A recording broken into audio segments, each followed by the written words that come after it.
Bonjour à tous, aujourd'hui je vais vous présenter deux modèles plaques carbone de chez ASICS Running, donc la Metaspeed Edge Plus et la Magic Speed 2.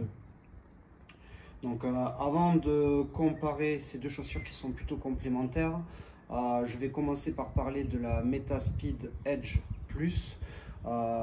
J'avais déjà testé la Metaspeed Sky qui était un des premiers modèles carbone, et avant de parler du modèle Metaspeed, on va parler de la différence entre Sky et Edge, parce que c'est quelque chose qu'on n'avait pas expliqué. Julien a pu tester aussi la Metaspeed Sky et la Metaspeed Sky Plus. Donc la différence qu'il va y avoir entre une Sky et une Edge, c'est que la Sky va être pour des foulées beaucoup plus amples, que la Edge va être pour des foulées beaucoup plus cadencées. Donc moi j'ai choisi de tester cette fois-ci la Metaspeed Edge Plus, parce que j'ai une petite foulée beaucoup plus cadencée. Voilà, ça déjà c'était un petit aparté. Donc pour vraiment parler aussi de l'évolution entre la Sky, donc là aussi je tiens quand même aussi à parler un peu de la Sky que j'ai testée et que j'ai portée longtemps. Là elle arrive en fin de vie, mais franchement j'aurais pu encore faire quelques kilomètres. Elle a passé plus de 600 km. Donc moi je pense que là la plaque carbone commence à être usée et beaucoup moins efficace, mais quand même je tiens à préciser que pour un modèle carbone, ASICS a produit quand même des modèles plutôt très robustes. Voilà. Ensuite, pour vraiment rentrer dans la présentation et l'évolution par rapport à la Sky Plus, donc Sky Plus, puisque le plus c'est l'évolution. C'est pas compliqué. Par rapport à la Sky et à la Edge première génération, on a rajouté de la Flight Foam Turbo, qui est la mousse qui est située dans la semelle intermédiaire. Donc sur une Sky, il y a plus 2% de mémoire plus 7% pardon, de mémoire de mousse, ou c'est plus 2% pardon. Bon, je sais plus, en tout cas ce que je sais c'est que sur la Edge on est sur plus 12% de mousse. Donc la mousse, son avantage au niveau de la semelle intermédiaire, c'est qu'elle va favoriser donc un bon amorti et elle va restituer l'énergie. Ensuite, l'autre différence par rapport à la Sky, c'est que la plaque carbone est située beaucoup plus bas sur la chaussure et en longitudinal. On le voit au niveau de l'épaisseur de la mousse par rapport à la Sky. Là, bon, c'est pas vraiment flagrant, mais il y a plus d'épaisseur de mousse. Ça, c'est ce qui est notable visuellement.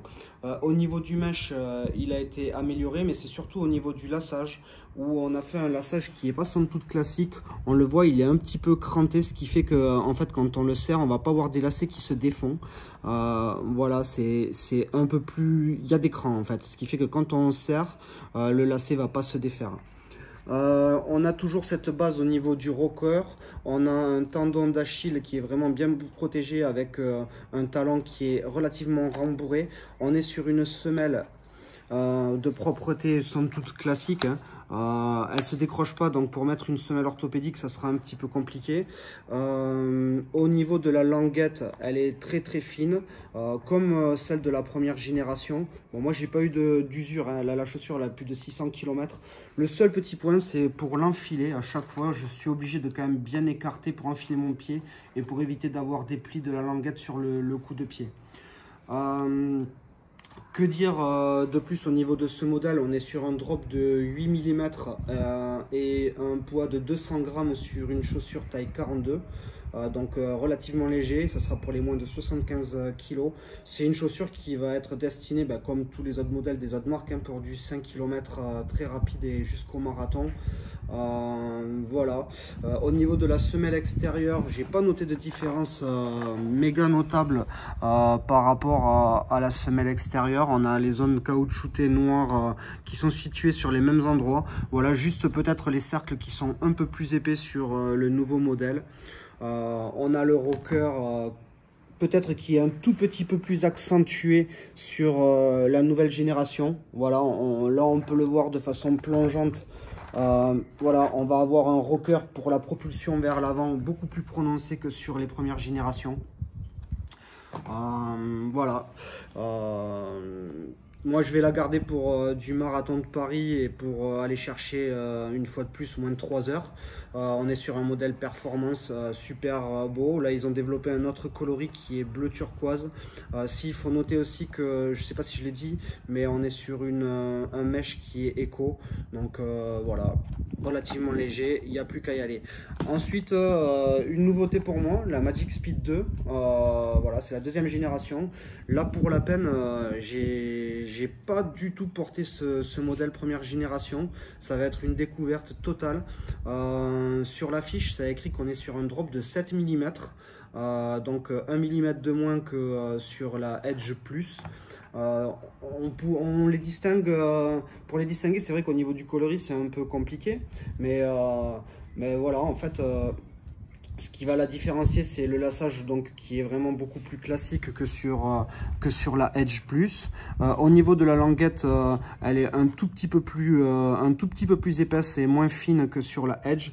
En fait, c'est ça qui va alourdir le produit, mais là où je suis surpris, c'est qu'on est sur un profil intermédiaire avec un produit en taille 42 qui fait 225 grammes. C'est assez surprenant, un drop de 7 mm. Alors pour moi qui ne suis pas à mon poids de forme en ce début de saison, je vais privilégier cette chaussure même pour mes entraînements rapides. Et je vais garder celle-ci vraiment pour la compétition. Donc pour moi, entre la Magic Speed 2 et la Edge Plus, on est sur deux modèles totalement complémentaires. Sachant que la Magic Speed 2, avec un profil où on est toujours aussi sur une mousse intermédiaire en Flightform Blast Plus comme la Edge Plus, hein. En fait, on a 2 mm de mousse en plus par rapport à la première version de ce que j'ai lu. Donc on a pareil une plaque carbone qui est située sur toute la longueur longitudinale.